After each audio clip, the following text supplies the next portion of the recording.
അധികാരത്തോടെ ഇനി കൽപ്പിക്കും ഞാൻ, പ്രതികൂലങ്ങൾ മാറിപ്പോകും. ഒന്നും അസാധ്യമായി എന്റെ മുൻപിൽ ജയം എനിക്കുണ്ട്. അധികാരത്തോടെ ഇനി കൽപ്പിക്കും ഞാൻ, പ്രതികൂലങ്ങൾ മാറിപ്പോകും. ഒന്നും അസാധ്യമായി എന്റെ മുൻപിൽ ജയം എനിക്കുണ്ട്. രോഗത്തിനോ ഇനി ശാപത്തിനോ പാപത്തിനോ ഞാൻ അധീനനല്ല. രോഗത്തിനോ ഇനി ശാപത്തിനോ പാപത്തിനോ ഞാൻ അധീനനല്ല. സാത്താന്യ ശക്തിയിന്മേൽ ശാപബന്ധനത്തിന്മേൽ ജയം എനിക്കുണ്ട്. സാത്താന്യ ശക്തിയിന്മേൽ ശാപബന്ധനത്തിന്മേൽ ജയം എനിക്കുണ്ട്. ഞാനൊട്ടും പിന്മാറുന്നില്ല, വിശ്വാസ ചുവടുകൾ മുന്നോട്ട് മുന്നോട്ട്. ആരെല്ലാം എതിർത്താലും എന്തെല്ലാം ഭവിച്ചാലും പിന്മാറുകില്ല ഞാൻ. ഞാനൊട്ടും പിന്മാറുന്നില്ല, വിശ്വാസ ചുവടുകൾ മുന്നോട്ട് മുന്നോട്ട്. ആരെല്ലാം എതിർത്താലും എന്തെല്ലാം ഭവിച്ചാലും പിന്മാറുകില്ല ഞാൻ. അധികാരത്തോടെ ഇനി കൽപ്പിക്കും ഞാൻ, പ്രതികൂലങ്ങൾ മാറിപ്പോകും. ഒന്നും അസാധ്യമായില്ലെന്റെ മുമ്പിൽ ജയം എനിക്കുണ്ട്. അധികാരത്തോടെ ഇനി കൽപ്പിക്കും ഞാൻ, പ്രതികൂലങ്ങൾ മാറിപ്പോകും. ഒന്നും അസാധ്യമായില്ലെന്റെ മുമ്പിൽ ജയം എനിക്കുണ്ട്. അനർത്ഥമുണ്ടെന്നു ഞാൻ ഭയപ്പെടില്ല, തോൽവി വരുമെന്നു ഞാൻ ഭയപ്പെടില്ല.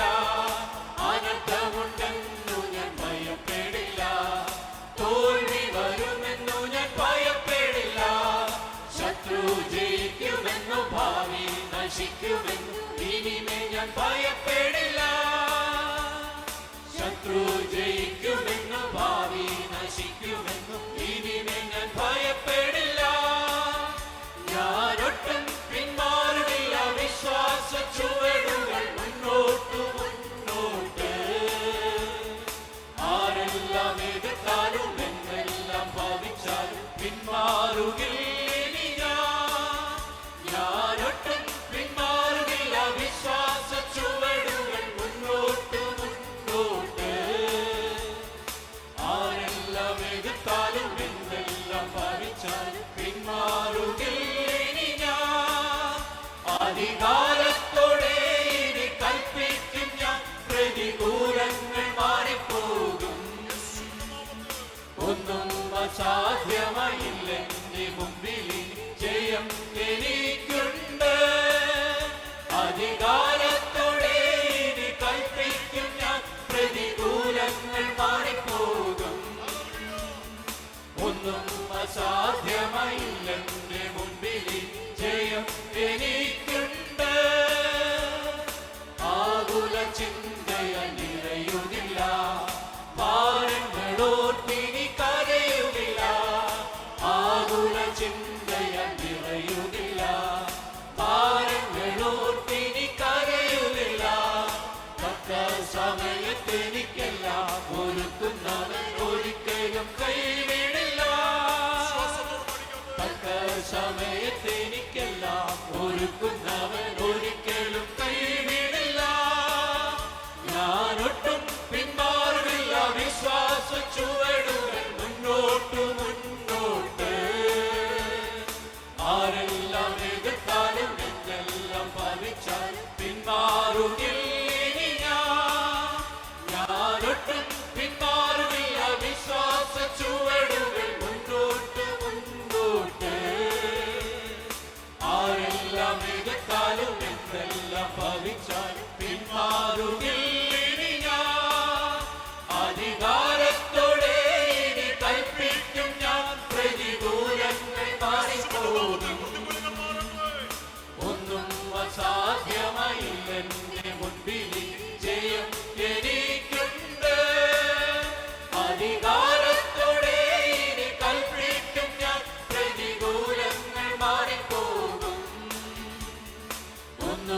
അസാധ്യമായി എന്റെ മുമ്പിൽ ജയം എനിക്കുണ്ട്. 15 അധ്യായത്തിന്റെ 4-ാമത്തെ വാക്യം. എന്നാൽ മുന്നെഴുതിയിരിക്കുന്നതൊക്കെയും നമ്മുടെ ഉപദേശത്തിനായിട്ട് നമുക്ക് തിരുവെഴുത്തുകളാൽ ഉളവാക്കുന്ന സ്ഥിരതയാലും ആശ്വാസത്താലും പ്രത്യാശ ഉണ്ടാകേണ്ടതിന് തന്നെ എഴുതിയിരിക്കുന്നു. ജീവവചനത്തിന്റെ ധ്യാന ചിന്തയിലേക്ക് എല്ലാ പ്രിയപ്പെട്ടവർക്കും സ്വാഗതം. യാക്കോബ് കണ്ട 2 കാഴ്ച എന്നൊരു വിഷയമാണ് നാം ചിന്തിക്കുവാൻ താല്പര്യപ്പെടുന്നത്. കുടപ്രഭുക്കളെ, ജീവനുള്ള ദൈവത്തെ സ്നേഹിച്ച് സേവിക്കുന്നവർ ജീവനുള്ള പ്രത്യാശയാൽ നിറയപ്പെട്ടവരാണ്. അവർ ഒന്നിനാലും തങ്ങളുടെ വിലയേറിയ പ്രത്യാശയ്ക്ക് ഭംഗം വരാതെ സൂക്ഷിക്കേണ്ടത് ആവശ്യമാണ് എന്നുള്ള ഉത്തമ ബോധ്യത്തിൽ കഴിയുന്നവരാകും. വിശ്വാസത്തിൽ നമ്മെ നിലനിർത്തുന്നതും കഷ്ടത എന്ന കഠിനശോധന സഹിപ്പാൻ നമ്മെ പ്രേരിപ്പിക്കുന്നതും സത്യത്തിലും ആത്മാവിലും ആരാധിക്കുവാൻ നമ്മെ പ്രോത്സാഹിപ്പിക്കുന്നതും പ്രിയരെ ഈ പ്രത്യാശയാണ്. ദൈവത്തിൽ ആശ്രയിക്കുന്നവർക്ക് മാത്രമേ പ്രത്യാശയുള്ളൂ. ലോകപ്രകാരം ജീവിക്കുന്നവർക്ക് പ്രത്യാശയില്ല. ഭക്തനായി ജീവിക്കുന്ന ഒരുവന് തന്റെ മരണത്തിലും പ്രത്യാശയുണ്ട് എന്ന് ദൈവത്തിന്റെ വചനം ഓർപ്പിക്കുന്നുണ്ട്. സദൃശവാക്യത്തിൽ വായിക്കുന്നത് ഇങ്ങനെയാണ്: ദുഷ്ടന് തന്റെ ദുഷ്ടതയാൽ വീഴ്ച വരുന്നു, നീതിമാനോ മരണത്തിലും പ്രത്യാശയുണ്ട്. എത്ര മനോഹരമായ ആമേൻ വാക്യം. ദുഷ്ടന് തന്റെ ദുഷ്ടതയിൽ വീഴ്ച വരുന്നു, നീതിമാനോ മരണത്തിലും പ്രത്യാശയുണ്ട്. ദൈവവചനങ്ങൾ വായിക്കുന്നതിനാലും കേൾക്കുന്നതിനാലും ധ്യാനിക്കുന്നതിനാലും പ്രിയരെ നമ്മുടെ പ്രത്യാശ വർദ്ധിച്ചു വരുവാനിടയാകും. അപ്പോൾ തന്നെ പ്രത്യാശയ്ക്ക് ഭംഗം വരുത്തുന്ന നിരാശയെ കീഴ്പ്പെടുത്തുകയും ചെയ്യുന്നുണ്ട്. ദൈവവചനങ്ങൾ എഴുതപ്പെട്ടിരിക്കുന്നതൊക്കെ നമ്മുടെ ഉപദേശത്തിനായിട്ടാണ്. തിരുവെഴുത്തുകളാൽ ഉളവാകുന്ന വിശ്വാസത്തിന്റെ സ്ഥിരതയാലും ആശ്വാസത്താലും നമ്മിൽ പ്രത്യാശ ഉണ്ടാകേണ്ടതിനാണ് അത് എഴുതപ്പെട്ടിരിക്കുന്നത്. അത് ദൈവത്തിന്റെ ആത്മാ നമ്മെ കേൾപ്പിക്കുന്നത്.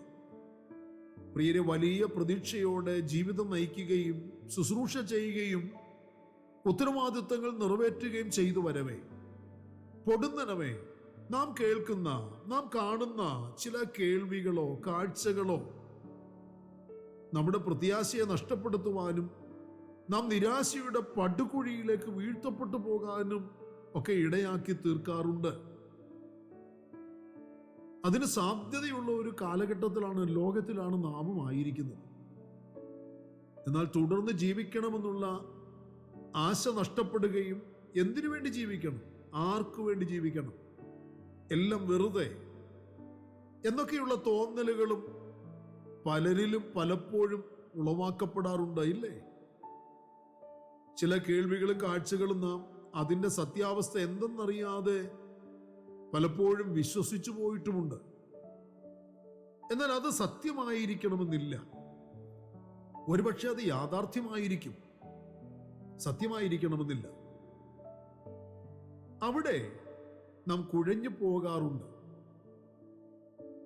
അങ്ങനെയുള്ള സാഹചര്യങ്ങളിൽ പ്രിയരെ, നാം എന്ത് ചെയ്യണം, എങ്ങനെ നേരിടണം എന്ന് ദൈവത്തിന്റെ വചനത്തിന്റെ കേൾവിയാൽ, അറിവിനാൽ തിരിച്ചറിവുള്ളവരായിരിക്കണമെന്നാണ് ദൈവാത്മാവ് നമ്മെ ഉപദേശിക്കുന്നത്. യാക്കോബും തൻ്റെ 12 മക്കളും ഉൾപ്പെട്ടിരിക്കുന്ന ഒരു സംഭവത്തെ തിരുവെഴുത്തുകളിൽ രേഖപ്പെടുത്തിയിരിക്കുന്നത് നമ്മുടെ ശ്രദ്ധയിൽപ്പെട്ടിട്ടുണ്ടല്ലോ. അത് നമ്മുടെ ഉപദേശത്തിനായിട്ടും നമ്മിൽ സ്ഥിരത ഉളവാകേണ്ടതിനും ലഭിക്കുന്ന ആശ്വാസത്താൽ നമ്മിൽ പ്രത്യാശ ഉണ്ടാകേണ്ടതിനും വർദ്ധിക്കേണ്ടതിനും വേണ്ടി എഴുതപ്പെട്ടിരിക്കുന്നതാണ്. അപ്പന്റെ നിർദ്ദേശപ്രകാരം ദൂരദേശത്തേക്ക് ആടുമേയ്ക്കാൻ പോയ 10 മക്കളും അവരുടെ ക്ഷേമം അന്വേഷിച്ചറിയാൻ അപ്പന്റെ നിയോഗപ്രകാരം അവർക്കുള്ള ഭക്ഷണ പാനീയങ്ങളും എടുത്തുകൊണ്ടുപോയ യോസഫിനെ കുറിച്ചും ഉൽപ്പത്തി പുസ്തകത്തിൽ എഴുതിയിരിക്കുന്നു. യോസഫിനോടുള്ള അസൂയയാൽ തൻ്റെ 10 സഹോദരന്മാരും ചേർന്ന് തങ്ങളുടെ അനുജനും അപ്പന്റെ ഇഷ്ടപുത്രനുമായ ദൈവം തൻ്റെ പ്രത്യേക പദ്ധതിക്ക് വേണ്ടി തിരഞ്ഞെടുത്ത് സ്വപ്നവും വ്യാഖ്യാനവും ഏൽപ്പിച്ചവനുമായ ജോസഫിനെ ഉപദ്രവിക്കുകയും അടിമയായി അന്യദേശക്കാർക്ക് വിറ്റുകളയുകയും ചെയ്തു. അപ്പൻ തന്റെ സ്നേഹത്താൽ ജോസഫിന് ഉണ്ടാക്കി കൊടുത്ത അങ്കി അവർ പറിച്ചെടുത്ത് ഒരു മൃഗത്തെ കൊന്ന് അതിൻ്റെ ചോരയിൽ മുക്കി അപ്പന്റെ അടുത്ത് വന്ന് ചോരയിൽ കുതിർന്ന ആ കീറിപ്പറിഞ്ഞ അങ്കിയെ അവർ അപ്പനെ കാണിച്ചിട്ട് ജോസഫ് ദുഷ്ടമൃഗങ്ങളാൽ കൊല്ലപ്പെട്ടു പോയി എന്ന് ധരിപ്പിച്ചു. അപ്പനെ തെറ്റിദ്ധരിപ്പിക്കുന്നതിൽ ആ 10 മക്കളും വിജയിച്ചു. വിശ്വസിച്ചു പോകുന്ന ഒരു തെളിവ് കീറിപ്പറിഞ്ഞ രക്തക്കറ പുരട്ടപ്പെട്ട ജോസഫിന് അപ്പൻ ഉണ്ടാക്കി കൊടുത്ത ആ നിലയങ്കി, അത് കണ്ട മാത്രയിൽ ആ നിലയങ്കി താൻ തൻ്റെ മകന് ഉണ്ടാക്കിക്കൊടുത്തത് അങ്കിയാണ് എന്ന് തിരിച്ചറിഞ്ഞ് ആ നിലയങ്കി കണ്ട മാത്രയിൽ യാക്കോബ് തൻ്റെ വസ്ത്രം കീറി അരയിൽ 2 ശീല ചുറ്റി പൊട്ടിക്കരഞ്ഞ് താൻ നിരാശയാൽ മൂടപ്പെട്ട് തൻ്റെ മകനെ ചൊല്ലി ഏറിയ നാൾ ദുഃഖിച്ചുകൊണ്ട് കഴിഞ്ഞു എന്ന് തിരുവചനത്തിൽ നമ്മൾ വായിക്കുന്നു. യാക്കോബിന്റെ ചൈതന്യം നഷ്ടപ്പെടുത്തിയ കാഴ്ച, രക്തക്കറ പുരണ്ട നിലയങ്കിയും കേട്ട കേൾവി, ഒരു ദുഷ്ടമൃഗം അവനെ തിന്നുകളഞ്ഞു. ജോസഫ് ആ ദുഷ്ടമൃഗത്താൽ പറിച്ച് കീറിപ്പോയി എന്നതുമായിരുന്നു അപ്പനായി യാക്കോബ് കേട്ട കേൾവി. സ്വന്തം അപ്പനെ തെറ്റിദ്ധരിപ്പിക്കുന്നതിൽ 10 മക്കളും വിജയിച്ചു. കരഞ്ഞും ദുഃഖിച്ചും മരണം കാത്തു കഴിയുന്ന ഒരപ്പൻ ഒരു നാൾ കണ്ട അടുത്ത കാഴ്ചയും കേട്ടുകേൾവിയും തന്നെ വീണ്ടും ചൈതന്യമുള്ളവനാക്കി തീർക്കുന്നതായി തിരുവചനത്തിൽ നിന്ന് നമ്മൾ മനസ്സിലാക്കുന്നു. നിരാശപ്പെടുത്തി പ്രത്യാശ നഷ്ടപ്പെടുത്തുന്ന കാഴ്ച കാട്ടിയതും കേൾവി കേൾപ്പിച്ചതും തൻ്റെ മക്കളാണെങ്കിലും അതിന് കാരണം അനുജനോടുള്ള അവരുടെ അസൂയയായിരുന്നു. എന്നാൽ ജോസഫിന് ദർശനം കൊടുക്കുകയും തൻ്റെ പദ്ധതിക്ക് വേണ്ടി അവനെ തിരഞ്ഞെടുത്ത് അതിലേക്ക് നടത്തുകയും ചെയ്ത ദൈവം യാക്കോബിന് ഒരു കാഴ്ചയും കേൾവിയും സമ്മാനിച്ചു. അതുമൂലം ആ കാഴ്ചയാലും ആ കേൾവിയാലും യാക്കോബ് ചൈതന്യം പ്രാപിച്ചു. നീണ്ട 20 വർഷങ്ങൾ കഴിഞ്ഞ് യാക്കോബിനെ തേടി വന്ന കേൾവി, നിന്റെ മകൻ ജോസഫ് ജീവിച്ചിരിക്കുന്നു. കണ്ട കാഴ്ച അവൻ ഇരിക്കുന്ന ആ ദേശത്തേക്ക് കൂട്ടിക്കൊണ്ടുപോകാൻ അയച്ചിരിക്കുന്ന രഥം ആയിരുന്നു. യോസഫ് അയച്ച രഥങ്ങൾ കണ്ടപ്പോൾ യാക്കോബ് ചൈതന്യം വന്നു എന്ന് ഉൽപ്പത്തി പുസ്തകം 46-ാം അധ്യായത്തിൽ നമ്മൾ വായിക്കുന്നു. പ്രിയരെ, പലപ്പോഴും നമ്മുടെ ചൈതന്യം നഷ്ടപ്പെടുത്തിയ കാഴ്ചയും കേൾവിയും സത്യമായിരിക്കില്ല, അത് ശത്രുവിൻ്റെ പദ്ധതിയായിരിക്കും എന്ന് തിരിച്ചറിയുക. നമ്മെ നിരാശയുടെ പടുകുഴിയിലേക്ക് പതിപ്പിക്കുക എന്നതും നമ്മുടെ പ്രത്യാശയെ തകർത്തു കളയുക എന്നതുമാണ് ദുഷ്ടന്റെ പദ്ധതി. അതുകൊണ്ട് കൂടപ്പുറപ്പുകളെ, നിങ്ങളുടെ പ്രത്യാശയ്ക്ക് ഭംഗം വന്നിട്ടുണ്ടോ? നിങ്ങൾ പെട്ടെന്ന് കണ്ട കാഴ്ചയാൽ, നിങ്ങൾ ഒരു സുപ്രഭാതത്തിൽ കേട്ട കേൾവിയാൽ നിരാശയ്ക്ക് അടിമപ്പെട്ടിരിക്കുന്നവരാണോ? അതേ പ്രിയരെ, തിരുവെഴുത്തുകൾ നിങ്ങൾക്ക് എഴുതപ്പെട്ടിരിക്കുന്നത് നിങ്ങളുടെ ആശ്വാസത്തിനായും പ്രത്യാശയുടെ വർധനവിനായും നിങ്ങളുടെ വിശ്വാസത്തിന്റെ സ്ഥിരതയ്ക്ക് വേണ്ടിയുമാണ്. അത് മനസ്സിലാക്കി ആ വചനത്തിന്റെ അന്തസ്സത്തെ ഏറ്റെടുക്കുക. ദൈവം നിങ്ങൾക്ക് പ്രത്യാശയുടെ വാതിലുകൾ നിശ്ചയമായും തുറന്നിട്ടിട്ടുണ്ട്. അത് നിങ്ങൾ കണ്ടെത്തുക, അതിലേക്ക് പ്രവേശിക്കുക. പ്രാർത്ഥനയ്ക്കായി നമ്മുടെ കണ്ണുകളെ അടയ്ക്കും. പരിശുദ്ധനായ ഞങ്ങളുടെ സ്വർഗീയ പിതാവേ, അനുഗ്രഹിക്കപ്പെട്ട നല്ല പ്രഭാതത്തിൽ ദൈവത്തിന്റെ മാറ്റമില്ലാത്ത തിരുവചനം ശ്രദ്ധയോടെ കേട്ട് ധ്യാനിക്കുവാൻ ഞങ്ങൾക്ക് നൽകി തന്നിരിക്കുന്ന ഈ അനുഗ്രഹീതമായ സന്ദർഭത്തിനായി, നല്ല ദിവസത്തിനായി നന്ദിയോടെ സ്തുതിക്കുന്നു, സ്തോത്രം ചെയ്യുന്നു. വചനം കേട്ട് ശ്രദ്ധയോടെ സമർപ്പിച്ച് പ്രാർത്ഥിക്കുന്ന മക്കളുടെ മേൽ കർത്താവിൻ്റെ കരുണയും കൃപയും ഇന്ന് പകലിൽ ധാരാളമായി പകരണമേ, ചൊരിയണമേ. കണ്ട ചില കാഴ്ചകളും കേട്ട ചില കേൾവികളും കർത്താവെ സത്യമാണെന്ന് കരുതി നിരാശയ്ക്ക് അടിമപ്പെടുവാൻ ഏൽപ്പിക്കപ്പെട്ട സാഹചര്യങ്ങളിൽ നിന്ന് ചില ജീവിതങ്ങൾ ഈ ദിവസങ്ങളിൽ ഈ വചനത്തിന്റെ ശക്തിയാൽ വിടുവിക്കപ്പെട്ട് കർത്താവ് അവർക്ക് സമ്മാനിക്കുന്ന ചില കാഴ്ചകളും കേൾവികളും കണ്ടും കേട്ടും ചൈതന്യം കൈവരിച്ച് ദൈവിക പദ്ധതിയുടെ പൂർണ്ണതയിലേക്ക് നടത്തപ്പെടുവാൻ ഇടയാക്കണം. ജനം വിടുവിക്കപ്പെടട്ടെ, സഭ ഉണർത്തപ്പെടട്ടെ, ആത്മാക്കൾ ഉളവാക്കപ്പെടട്ടെ. സ്വർഗം വലിയവ ചെയ്യണമേ. ഇന്നിന്റെ മറുപടികളും വിടുതലുകളും സൗഖ്യമായും അനുഗ്രഹമായും സമാധാനമായും സന്തോഷമായും ആരോഗ്യമായിട്ടും ഒക്കെ അടിയങ്ങളുടെ ജീവിതത്തിൽ പകർന്നു തന്ന് അനുഗ്രഹിക്കണം. മഹത്വം അങ്ങയ്ക്ക് മാത്രം അർപ്പിക്കുന്ന അപ്പച്ച, സകലതും ഞങ്ങൾക്ക് വേണ്ടി ജീവൻ തന്നു യേശു കർത്താവിന് ധന്യമായ നാമത്തിൽ താഴ്മയോട് അപേക്ഷിക്കുന്നു. ദയ തോന്നി കേൾക്കുമാറാകണമേ. ആമേൻ. പ്രിയരെ, വചനങ്ങളാൽ പരിശുദ്ധനായ കർത്താവ് എല്ലാവരെയും അനുഗ്രഹിക്കട്ടെ. നമ്മുടെ വാഴ്ചപ്പെട്ട കർത്താവിന്റെ വരവടുത്തിരിക്കുന്നതിനാൽ അവന്റെ വരവിന് വേണ്ടി അധികം ശ്രദ്ധയോടെ നമുക്ക് ഒരുങ്ങി കാത്തിരിക്കാം. മാറാനാഥ. ഞാൻ ഭയപ്പെടില്ല, ശത്രു ജയിക്കുമെന്നു ഭാവി നശിക്കുമെന്നു ഇനിമേ ഞാൻ ഭയപ്പെടില്ല. ശത്രു ജയിക്കുമെന്നു ഭാവി നശിക്കുമെന്നു ഇനിമേ ഞാൻ ഭയപ്പെടില്ല. ഞാനൊട്ടും പിന്മാറുകയില്ല, വിശ്വാസ ചുവടുകൾ മുന്നോട്ട് മുന്നോട്ട്. ആരെല്ലാം എതിർത്താലും എന്നെല്ലാം ഭവിച്ചാലും പിന്മാറുകില്ല. ഞാനൊട്ടും പിന്മാറുകില്ല, വിശ്വാസ ചുവടുകൾ മുന്നോട്ട് മുന്നോട്ട്. ആരെല്ലാം എതിർത്താലും എന്നെല്ലാം ഭവിച്ചാലും പിന്മാറുകില്ല. അധികാരത്തോടെ ഇനി കൽപ്പിക്കും ഞാൻ, പ്രതികൂലങ്ങൾ മാറിപ്പോകും. ഒന്നും അസാധ്യമായില്ല എന്റെ മുമ്പിൽ, ജയം എനിക്കുണ്ട്. അധികാരത്തോടെ ഇനി കൽപ്പിക്കും ഞാൻ, പ്രതികൂലങ്ങൾ മാറിപ്പോകും. ഒന്നും അസാധ്യമായില്ല എന്റെ മുമ്പിൽ, ജയം എനിക്കുണ്ട്. ആകുല ചിന്തയാൽ നിറയുകില്ല, ഭാരങ്ങളോർത്തിനി കരയുകില്ല.